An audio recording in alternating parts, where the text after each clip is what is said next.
Opa, tá gravando já? Desculpa. O cliente pediu uma requisição aqui de última hora e eu esqueci completamente que a gente tinha aqui pro podcast. Bom, vamos lá, solta aí a vinheta, solta a vinheta daí.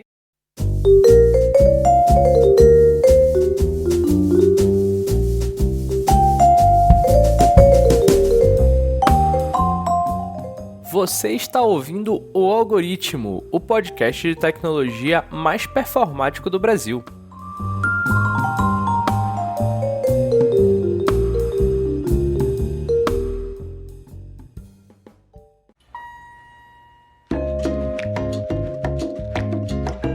Olá, eu sou o Diogo, um dos hosts do podcast, o outro é o André, que vocês já vão conhecer, e esse aqui é o Algoritmo, um podcast sobre tecnologia e principalmente o mundo da programação, onde nós vamos ao longo dos episódios conversar com vocês sobre o mercado de trabalho, linguagens, livros, rotinas e muito mais. No episódio de hoje, eu e o André tivemos um papo sobre o nosso início no mundo do desenvolvimento de software, o que a gente fez pelo caminho até agora, o que levou a gente até onde a gente está hoje e algumas histórias clássicas sobre o maravilhoso mundo da TI.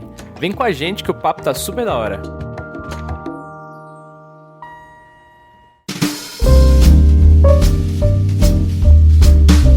E aí pessoal, eu me chamo André, sou daqui da Ilha do Marajó, que fica no norte do Pará. Atualmente eu sou engenheiro de software, trabalho com Flutter há mais de 5 anos no mercado. Também sou formado em ciência da computação, me formei agora esse ano de 2023. E inclusive fiz faculdade junto com meu amigo Diogo. Essa é a parte legal, né? Porque ele já é formado e eu não. E eu não tenho perspectiva pra me formar. Mas a gente começou a fazer faculdade juntos. Fez uns 2 anos juntos ainda, né? 2 anos e meio, depois cada um foi pro seu lado, infelizmente. Acabou que eu tive que sair por outros motivos. Depois a gente conta sobre isso. Bom, o André já tava falando. Eu fiz faculdade, né? Não me formei em ciência da computação, mas a minha história começa um pouco antes. Eu sou de Belém do Pará, que também é no norte do Brasil e no norte do Pará. Só que o André tá um pouco mais ao norte, morando na Ilha do Marajó. Eu já tenho, acho que uns 7 anos de experiência programando, talvez um pouquinho menos de experiência no mercado de trabalho formal. Hoje eu não moro no Pará e não trabalho pro Brasil, então acabou que por alguns motivos pessoais eu me mudei para Curitiba e tô trabalhando para uma empresa do Texas, então eu desci pro sul e tô trabalhando para uma empresa mais ao norte.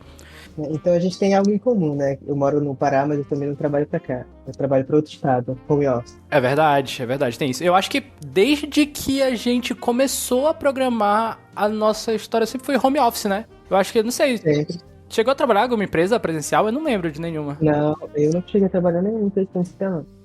O mais louco é que tu trabalha pra Sergipe, eu comecei trabalhando pra São Paulo, assim, eu acho que nem eu nem tu, a gente nunca chegou a trabalhar formalmente pra nenhuma empresa de Belém ou do Pará, nada, né? Do Pará. Eu comecei a trabalhar no Paraná, em Maringá.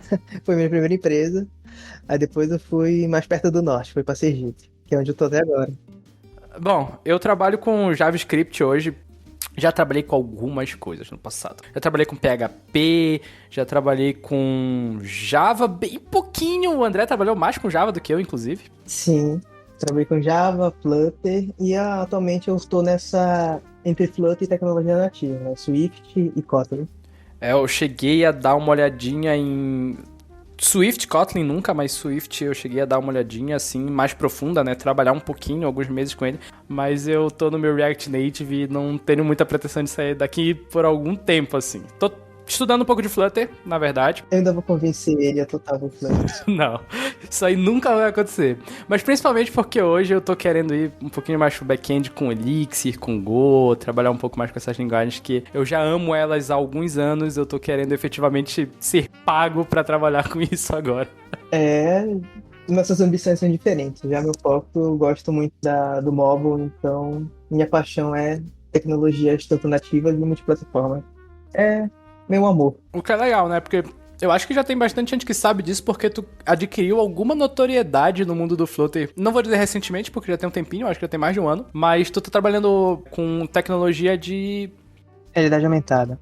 realidade aumentada. AR, né, em inglês? Augmented Reality. Isso. A minha paixão atualmente em estudo é a realidade aumentada. Inclusive, eu tenho 2 aplicativos que eu fiz em realidade aumentada, que é o Marajó AR e um aplicativo de saúde que eu fiz, inclusive, com a minha namorada, que mostra as células sanguíneas, que eu fiz com Swift, tecnologia nativa. Também com a R, né? Isso também com AR. Cara, isso é muito, muito, muito louco. Eu não pretendo, por algum tempo, trabalhar com esse tipo de coisa. Até porque eu já tentei, assim, eu sou horrível modelando em 3D e nossa senhora. Mas eu acho muito top. Agora, pra minha carreira, assim, eu pretendo trabalhar um pouco mais com back-end por um tempo e eu quero ir pra área de arquitetura de software, que eu sempre achei uma delicinha. Misturar um pouquinho ali de liderança com a parte tech. Tô estudando bastante liderança agora, é um dos pontos para que eu tô apontando na minha carreira. Que agora, quando a gente vai começando a se aproximar um pouco mais de sênior, começa a surgir algumas demandas de soft skills e demandas de liderança que a gente não tinha muito antes, né? Então, acho bacana começar a estudar isso desde já, pra, mesmo depois da promoção a sênior e etc., continuar crescendo no caminho da liderança. Eu sempre gostei disso.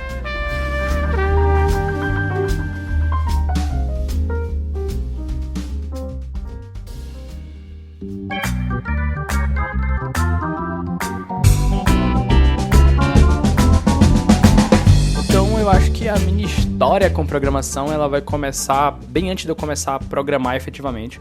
Meu irmão já programava, ele é mais velho que eu, 3 anos. Então, mexendo com Arduino e tal, e eu sempre via aquilo, sempre ficava interessado. Ia lá, mexia um pouquinho, aprendi a fazer um ifzinho e tal, um for ali, acender um LED, mas nada que eu possa dizer que eu era um programador, assim. Só que eu comecei a estudar mesmo programação, eu acho que em 2016. Eu era estudante do curso de física. E eu acabei indo pro laboratório de física experimental depois de ter me desiludido com mecânica gravitacional de buracos negros. E aí, depois de ter desiludido com isso, eu acabei parando no física experimental e comecei a trabalhar com Arduino para automatizar experimentos de laboratório e com Python para tratar os dados que eu acabei de automatizar. Isso é uma coisa muito louca, né? Quando tu começa a trabalhar com programação, a escala dos dados que tu consegue coletar e analisar, ela muda. Então a gente não conseguia mais analisar na mão depois de eu ter colocado o Arduino, isso automaticamente me levou pro Python. E aí eu comecei a estudar Python também. Só que em 2017 eu fazia isso para o laboratório. Nessa época eu já ouvia o podcast do Jovem Nerd com alguma frequência, eu comecei a ouvir os Nerd Techs, que é com o pessoal da Alura aí do Jovem Nerd, e eu me matriculei na Alura, assim, pra estudar por um aninho, enquanto eu fazia o curso de física. E enquanto eu estudava, quanto mais eu estudava, mais eu queria estudar e mais eu queria desenvolver alguma coisa. E aí, daí começa a deslanchar, né? Então, comecei primeiro estudando Python e Arduino, como eu já falei, e aí o Arduino automaticamente me leva pra estudar C e C++. Começo a me interessar pelo mundo de hardware e tal, só que aí nisso eu vou começando a perceber que o mundo de análise de dados é muito mais louco, começo a estudar Big Data, criação de inteligência artificial e tal. Aqueles 6 meses que todo programador que está começando a estudar, estuda de tudo. E aí eu encontrei o JavaScript para o front-end, que era o momento em que eu conseguia entregar o maior valor, assim, entre aspas. Então comecei a fazer projetinho com JavaScript e tal. Depois desses 6 meses iniciais, então, eu larguei completamente o curso de física para focar 100% em me tornar um programador profissional. Sim, por mais que eu ame física até hoje, eu comecei a perceber naquela época que eu não queria trabalhar com isso. E enquanto eu codificava, eu percebi que eu conseguia fazer aquilo para ser a coisa que ia me sustentar pelo resto da minha vida. Então eu comecei a focar muito, muito, muito nisso mesmo. Estudava naquela época 10 horas por dia, eu era tipo, jovem, então eu tinha coluna, tinha olho, tinha braço para isso. Nessa época, por causa dessa brincadeira de estudar 10 horas por dia e de quando eu comecei a fazer meus projetinhos paralelos e tal, começar a estudar e trabalhar assim de madrugada, eu comecei a ter um monte de problema de saúde. Inclusive não durmam, tá? Não ficam horas programando que não dá certo.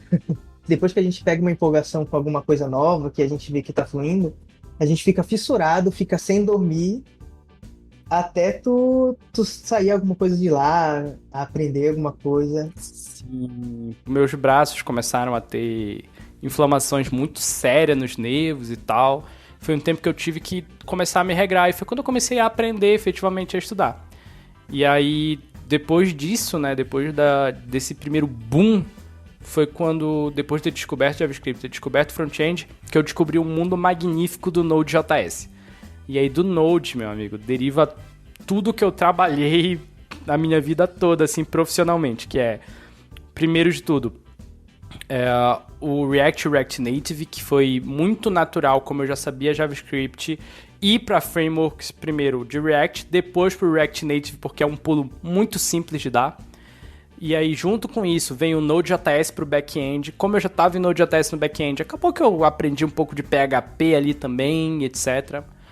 E TypeScript também, porque aí eu comecei a já me interessar por livros e tal, só que isso é um pouco mais pra frente, depois do meu primeiro emprego. Esse meu momento inicial, assim, esse primeiro embalo que a gente tem pra aprender uma tecnologia, o meu aconteceu com JavaScript, assim, né? A primeira linguagem pela qual eu me apaixonei foi JavaScript. Hoje eu sou apaixonado por algumas outras, mas a primeira foi JavaScript. Eu acho que isso é mais ou menos o que ilustra como era a minha rotina de programador. E aí o fato engraçado, né? Vocês podem perceber que eu não falei de faculdade de ciência da computação, eu não falei dos projetos que eu fiz com o André nessa época, porque eu não era da faculdade de ciência da computação nessa época. Eu demorei ainda, eu só fui entrar na faculdade de ciência da computação em 2019. Em 2019 eu já estava programando ali, fazendo alguns freelas e etc. Projeto a, sei lá, R$5 a minha hora de programador, que é um absurdo hoje, mas enfim, eu fazia isso porque eu queria a experiência. E eu só fui entrar em 2019, que foi quando eu conheci o André. Aí a gente já fez alguns projetinhos juntos. Mas a minha história como programador começa antes da faculdade. Que é a história de muita gente começa assim, mas eu tô vendo muita gente entrando na faculdade com 17 anos já pra ser programador. O que eu acho, tipo, muito bom pra quem vai ser programador e muito bizarro pra quem, sei lá, tipo, não se decidiu ainda e tá indo por causa do dinheiro.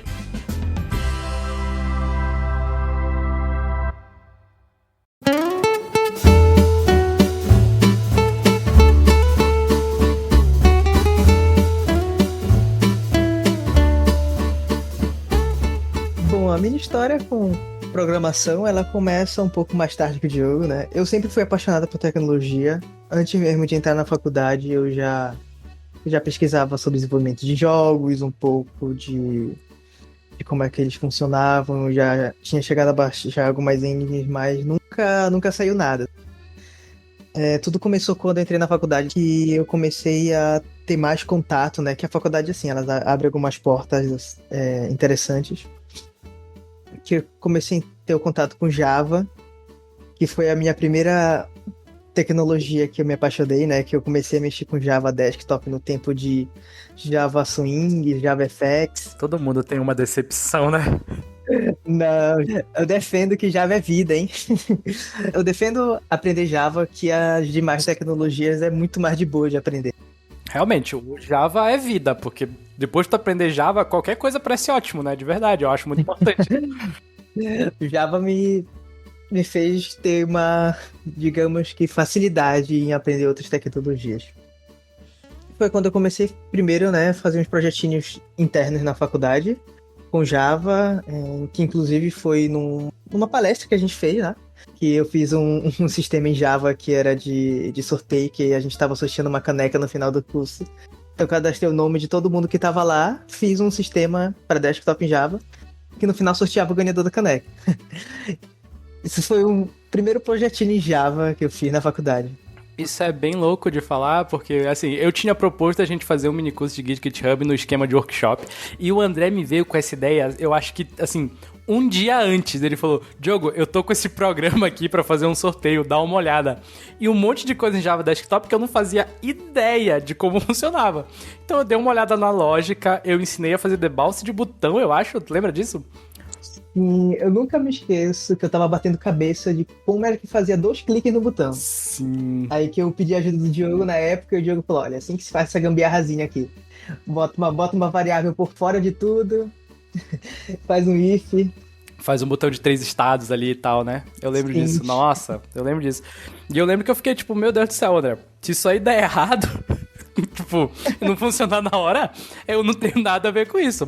Mas funcionou e o negócio ficou bonito, cara. Todo mundo gostou. Enfim, desculpa, continua, André. Exato. Aí foi um dos meus primeiros projetos, foi com Java, né? E eu comecei a fazer outras coisas, mas um sistema de hospital com Java Desktop também, mas sim, só projetos para estudar mesmo, para não nada para frente, né? Foi aí que eu conheci o Flutter, que é a stack que eu trabalho agora. Eu comecei a me focar, era praticamente, o Diogo falou que era 10 horas todo dia, né? Eu digo também que o meu horário é quase esse, mas Flutter foi a minha é minha paixão, que é, inclusive que eu trabalho até hoje com isso. E a minha rotina de estudo inicialmente foi pegar de manhã, ver uma videoaula. Eu me lembro que na época eu não cheguei a assinar a Lura, mas eu conhecia os caras. Mas eu tinha comprado curso na Udemy no tempo, aí eu comecei a estudar de manhã e de tarde. Comecei a fazer projetos pessoais já com aquilo que eu via nas aulas, e aí comecei desenvolvendo. Chegou um tempo que eu parei de ver cursos que já não estavam me suprindo mais, comecei a me apegar com documentação, e assim foi indo. Foi nessa época aí que tu fizestes o catálogo Marajoara, né? E isso foi nessa época. Nessa época eu acho que eu tinha, sei lá, assistido umas 3 aulas só e eu já estava querendo desenvolver o catálogo Marajoara. Cheguei a desenvolver todas as telas e ainda consegui lançar ele na loja e foi assim, um up. E eu lembro que a gente chegou a fazer o Opa, aquele outro projetinho nosso. A gente fez ele em Flutter, né? O front-end do aplicativo era todo em Flutter, né? Todo em Flutter. Nossa, eu lembro disso. Era 2 sistemas, né? Tinha um sistema web, que foi o que tu fez. Foi React. Uhum. E a gente tava numa discussão entre usar React Native e o Flutter, que na época tu tava com essa onda do React Native. Que eu queria usar React em tudo. Mas eu bati o pé e a gente usou o Flutter no Opa. E ficou bom, ficou bom. Ficou bom, ainda teve mais o sistema back-end, né? Foi com Node, se não me engano. O back-end... Agora eu tô em dúvida se foi Node. Foi Node, sim. Foi Node, com certeza, porque eu queria fazer o WebSocket. O sistema, na verdade, pedia o WebSocket, né? Então, fazer comunicação em tempo real com back-end e tal, pra quando alguém fizesse um pedido. E aí, eu lembro exatamente disso. De a gente falando, não, a gente vai fazer... Como eu vou fazer o front-end web, eu vou fazer essa desgraça em React, é isso. E eu quero fazer React Native no front-end. E o André batendo o pé falando, não, vai ser Flutter. E no final foi Flutter.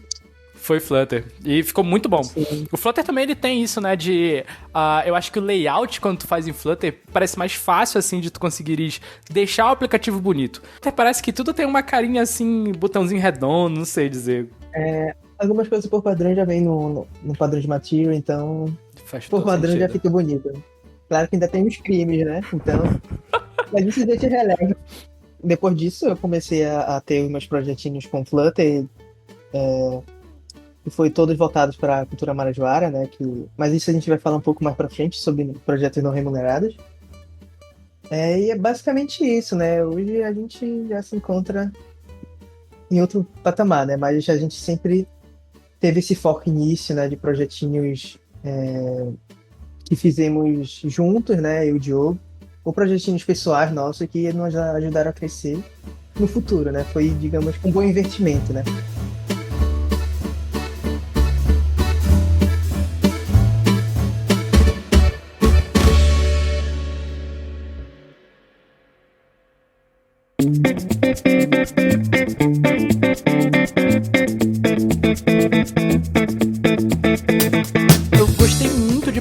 Por um motivo específico. Tinha muita gente que falava a mesma, entre aspas, língua que eu.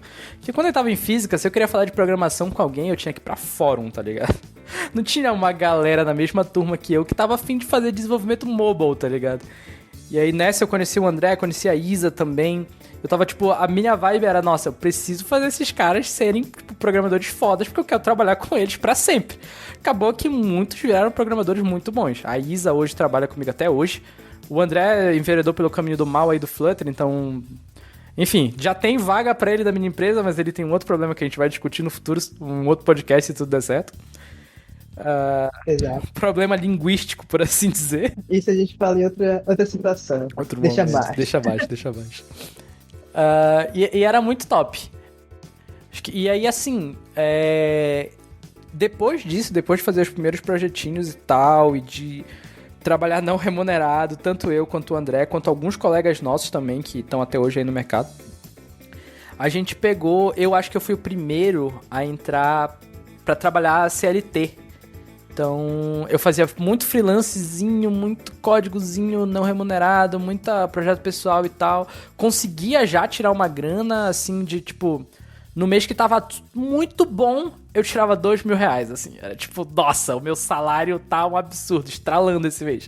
Caiu R$2.000 na minha conta pra eu sobreviver o resto do mês.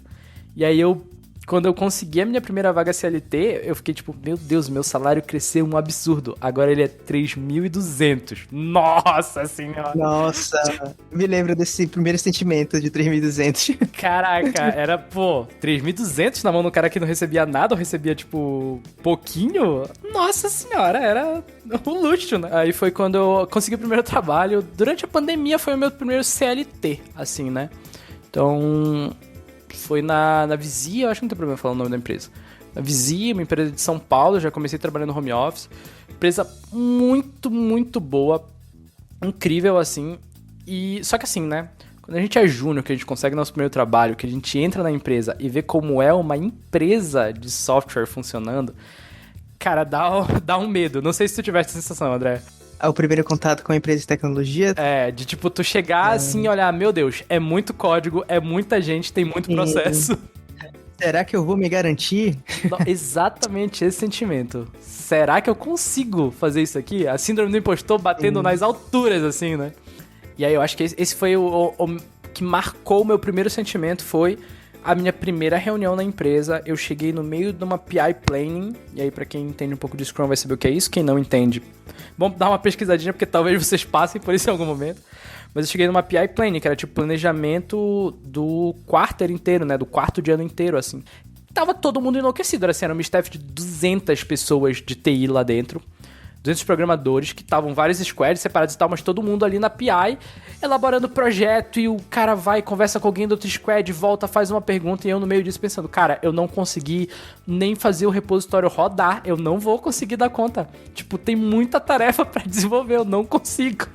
Foi enlouquecedor, assim. Mas aí depois, né, quando passado esses 3 dias de tensão, a gente volta pro mundo real e aí começa a entender de verdade como funciona o processo. Vou dizer, diminui um pouco a síndrome do impostor? Diminui. Mas até, assim, meu último dia na Vizir, eu ainda ficava com uma sensação, e aí a sensação vai mudando o motivo, né? Mas eu ficava com aquela sensação de, caraca, será que eu consigo fazer isso? Não sei se tu tiveste isso, André, quando tu entraste na tua empresa, porque eu lembro que tu entraste já numa condição já de especialista em Flutter também, né? Isso, já entrei como 100% Flutter. E eu também tive uma situação parecida contigo, mas eu não fui numa plane, eu entrei numa daily, foi o meu primeiro contato com daily, inclusive. Inclusive eu consegui o meu primeiro emprego também no tempo da pandemia. Um pouquinho depois de tu conseguir o teu. Acho que foi coisa de 3 meses, né, depois só. 3 a 4 meses, quando tu conseguiu, aí eu fui depois. Aí foi o meu primeiro contato com Scrum, com daily, e pra mim foi um baque, né? Que eu tava vendo, meu Deus, eu sou agora uma pessoa responsável. Me passaram tarefas, quando eu baixei o repositório no Git, eu olhava aqueles códigos, cara, não tô entendendo nada. O que eu vou fazer? É aquela síndrome do impostor que todo mundo tem quando a gente entra, ainda mais quando tá entrando uma primeira vez, se tu vai ou não se garantir. Mas com o tempo a gente vê que não é como a gente, com aquele mil coisas que a gente pensa na nossa cabeça, eu não vou conseguir, mas não, é bem bem louco, tranquilo. Né? Porque a gente pega os tickets assim, tipo, o Juninho pega o ticket, olha, tá vindo um problema que a cor do botão tá errada. Tu pensa, meu Deus, a cor do botão não é possível. Como que eu vou resolver isso? Exatamente. Inclusive, essa questão de cor me lembrou de uma situação, acho que tu também já passou por isso, né? Que tu até mesmo já me comentou, de o QA barrar uma feature nova tua, porque a cor tava diferente, mas acho que no final era o monitor. Nossa, sim, cara, que ódio. Ele péssimas lembranças. Não, esse meu QA é um QA incrível, assim, porque, tipo, ele conseguiu bater a cor, tipo, olhando pro monitor, cara. Porque, tipo, não é possível. Tipo, eu tô copiando a cor do negócio do Figma aqui. Tá no Design System. Aí ele manda uma foto e a cor tá diferente. Eu fico, não é possível que a cor esteja diferente, cara. Isso é outra coisa louca, né? QA, tipo, quando a gente fazia nosso trabalhinho sozinho, não tinha QA, né? Tipo, os projetos que eu fiz contigo, os projetos que eu fiz sozinho, o meu QA era o meu cliente, assim, direto, na ponta da lança, ou o meu usuário final, às vezes. Não tinha uma validação, ainda mais com nossos freelance que a gente pegava no decorrer, era subiu produção e pronto. Correria total, né? Acho que é um bug legal quando a gente entra no primeiro trabalho e tem alguém validando o trabalho ali, né? Tipo, Tu te sente julgado num primeiro momento, né? De, poxa, o cara vai... Será que eu fiz alguma besteira? Mas o cara não tá, tipo, muito preocupado... Não quer nem saber quem fez o código, né? Ele só tá preocupado em garantir a qualidade do produto, né? Exato. Você vê um prazo, ele quer aquele prazo lá pra ser entregue. Sim, sim. O cara, ele, na verdade, a gente começa a olhar o QA, né, o QA, talvez como um inimigo no primeiro momento, mas depois a gente percebe que ele é um dos maiores aliados do projeto. Né? Exato. Essa situação do QA, nos primeiros momentos, pra mim, foi bem traumática, na verdade, assim.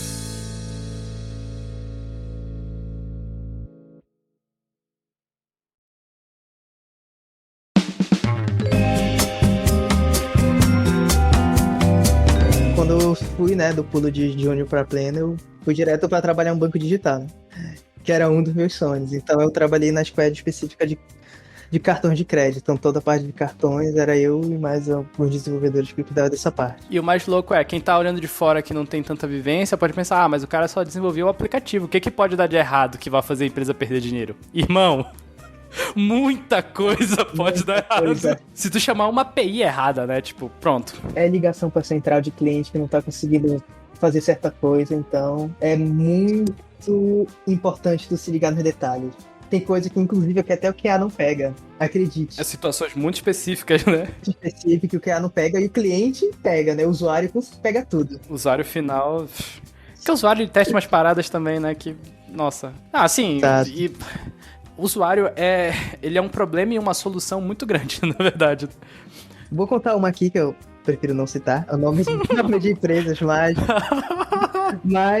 eu vou dizer que foi uma das primeiras. Não é a que eu tô agora, tá? Pelo amor de Deus. Mas, como eu já tinha experiência com sub-apps em lojas, tanto na loja da Apple eu já sabia diretrizes do como é publicar um aplicativo na Apple e também as diretrizes como é publicar no Android. Então, mesmo sendo um júnior, eu já tinha experiência com o upload de aplicativos e o quão enjoado a Apple é para que o aplicativo esteja tudo certinho. Então, na minha antiga empresa, a gente tinha uma feature de botar o login com o Google. E para te botar o login com o Google em iOS, em iPad, você precisa ter o login com a Apple. Entendeu? Se você botar o login com qualquer outra plataforma, tipo ou o login com o Facebook, você é obrigado a ter também o login com a Apple. E cara, esse é até engraçado, mas quando tu tem um sistema de login, tu consegue mandar uma conta lá para os desenvolvedores da Apple testarem para entrar no aplicativo, então. E nessa conta, o pessoal da empresa fazia com que, quando os desenvolvedores da Apple forem testar, o botão da Google não aparecesse. Só aparecesse para quando fosse testar em produção em outras contas, sabe? Nossa senhora, André. Não, meu Deus, que desespero. Que desespero. Acredite. Então, eles, assim, poderia dar certo? Poderia. Eles estavam confiantes nisso. Recebeu uma mensagem umas 10 horas da noite falando que foi rejeitado porque acharam o login com o Google. Mano, nossa, mas caraca, velho.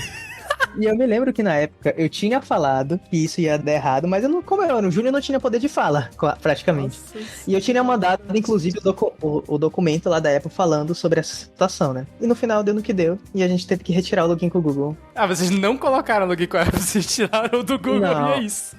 Sim. Na época eu não entendi porque não só adicional da Apple, mas acho que por questões dentro lá, decidiram não botar login com o Google. Ah, mano, que bizarro, velho. Que nervoso, na verdade, mano.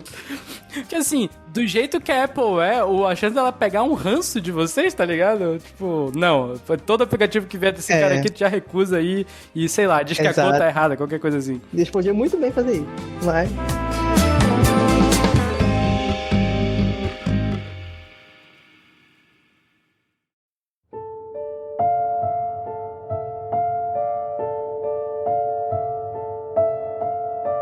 Eu nunca tive uma dessa, André, mas eu tive um caso específico, assim, que...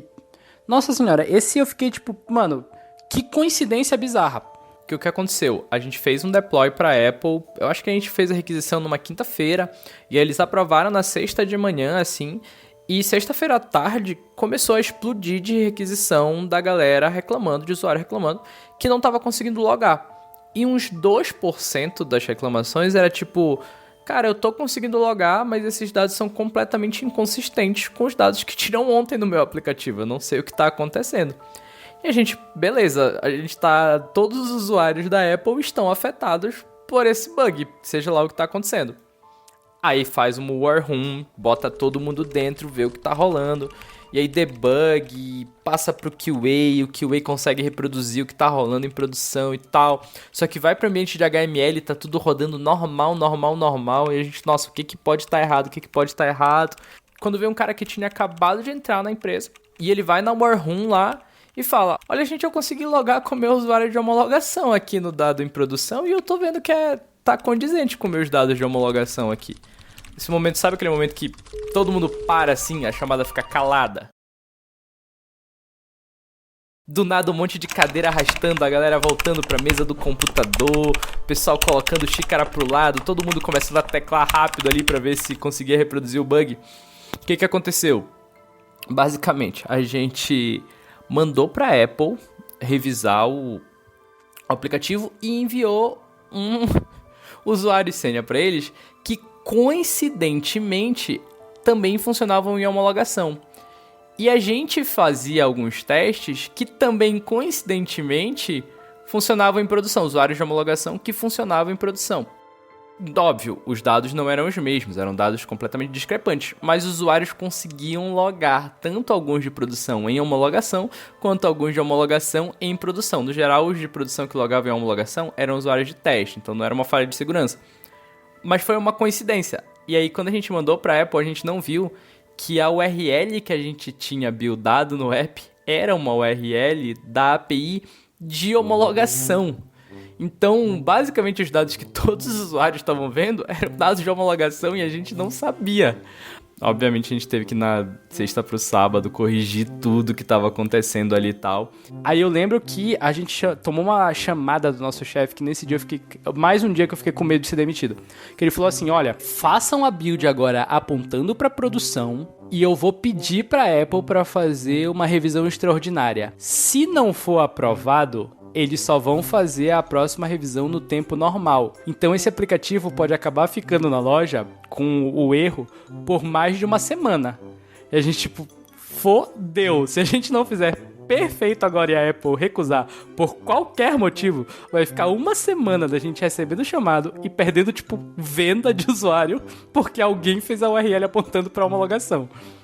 No fim deu tudo certo, a Apple aceitou e tal. No outro dia, é muito legal também, né? Que o nosso chefe, ele não era do tipo que ficava brigando contigo o tempo todo. Ele chegou pra gente e falou, gente, parabéns, muito bem, vocês conseguiram fazer funcionar. Não repitam isso, que eu não quero ficar pagando hora extra pra vocês fazerem esse tipo de coisa.